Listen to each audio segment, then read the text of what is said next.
Hi friends, இன்றைக்கி நம்ம வீடியோவில் என்ன பார்க்க போகிறோன்னு பார்த்தீங்கன்னா, மாவு வந்து புளிச்சு போகாமல் இருக்கிறதுக்கான டிப்ஸ் தான் நம்ம பார்க்க போகிறோம். இந்த வீடியோ வந்து ஸ்கிப் பண்ணாமல் முழுசாக பாருங்கள். நம்ம சேனலில் இதுவரை நீங்கள் சப்ஸ்கிரைப் பண்ணலன்னா சப்ஸ்கிரைப் பண்ணிக்கிட்டு கூடவே இல்லை பெல் ஐக்கனையும் கிளிக் பண்ணுங்கள். அப்போ தான் நாங்கள் போடுற வீடியோ நோட்டிஃபிகேஷனாக வரும். இப்போ வாங்க நம்ம வீடியோக்குள்ளே போயிடலாம். இப்போ பார்த்தீங்கன்னா, நம்ம மாவு அரைக்கும் போது சில பேர் சொல்லுவாங்க புளிச்சு போகுது அப்படின்னா என்ன காரணம் அப்படின்னு சொல்லுவாங்க. நம்ம கை வச்சு ஆட்டுறதுனால தான் புளிச்சு போயிடுது அப்படின்னு சொல்லுவாங்க. ஆனால் நம்ம கை வச்சு ஆட்டாமல் இருக்கவும் முடியாது. நம்ம அந்த காலத்துலலாம் பார்த்திங்கன்னா நம்ம உரலில் போட்டு ஆட்டுவாங்க. அந்த மாவு பார்த்திங்கன்னா சீக்கிரமாக புளிக்காது. மினிமம் ஒரு 3 நாள் இருக்க வச்சு புளிக்காமல் இருக்கும்.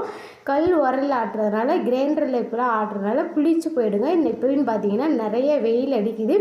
இந்த வெயிலுக்கு அதுக்கும் மாவு எப்படி தான் ஆட்டி எப்படி தான் ஃப்ரிட்ஜில் தூக்கி வச்சாலும் சீக்கிரமாக மாவெல்லாம் புளிச்சு போய் புளிப்பு வாடையாக அடிச்சிருதுங்க. இந்த புளிப்பு வாடையும் அடிக்காமல் இருக்கிறதுக்கான டிப்ஸ் தாங்க பார்க்குறேன். இது பார்த்திங்கன்னா, நான் எங்கள் சித்தி ஊருக்கு போனப்போ எங்கள் சித்தி செஞ்சுருந்த டிப்ஸு நம்மளை வந்து இது என்னது இப்படி போட்டு வச்சுருக்கீங்கன்னு கேட்டதுக்கு அவங்க சொல்லியிருந்தாங்க. மாவு பார்க்க நல்லா புளிக்காமல் நல்லா ஃப்ரெஷ்ஷாகவே இருந்தது. ஓகே, இந்த மெத்தட் நல்லா தான் இருக்குது, நம்மளும் ட்ரை பண்ணி பார்ப்போன்னு நான் ட்ரை பண்ணி பார்த்தேன். மாவு புளிக்காமையே இருந்தது. இப்போ அதுக்கப்புறம் தான் நம்ம வீடியோவாக போடுறோம். அது என்னது அப்படின்னு தானே நீங்கள் பார்க்க போகிறீங்க.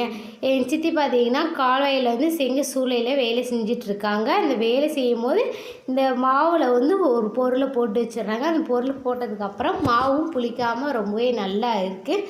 அது என்ன டிப்ஸு நம்ம பார்த்துடலாமா? இப்போ பாருங்கள். ஃபஸ்ட்டு நம்ம பச்சை மிளகாய் தான் நம்ம எடுக்க போகிறோம். பச்சை மிளகாய் வந்து அது காரமாக இருக்கிறதுனால மாவு புளிக்காதான் அப்படின்னு சொன்னாங்க. பார்த்தீங்கன்னா அதுக்காக நம்ம 2 பச்சை மிளகாய் தான் நம்ம எடுத்துருக்கோம். ஏன் 2 மிளகான்னு பார்த்தீங்கன்னா, நம்ம கம்மியாக மாவு எடுத்துருக்கனால 2 பச்சை மிளகாய் மட்டும் தான் போட்டிருக்கோம். இது 2 பச்சை மிளகாயும் பார்த்தீங்கன்னா 2 வகுத்து விடுங்க. இதேமாரி உள்ளார வந்து விதை இருக்கிற மாதிரி 2 இப்படி கட் பண்ணி வச்சுக்கோங்க.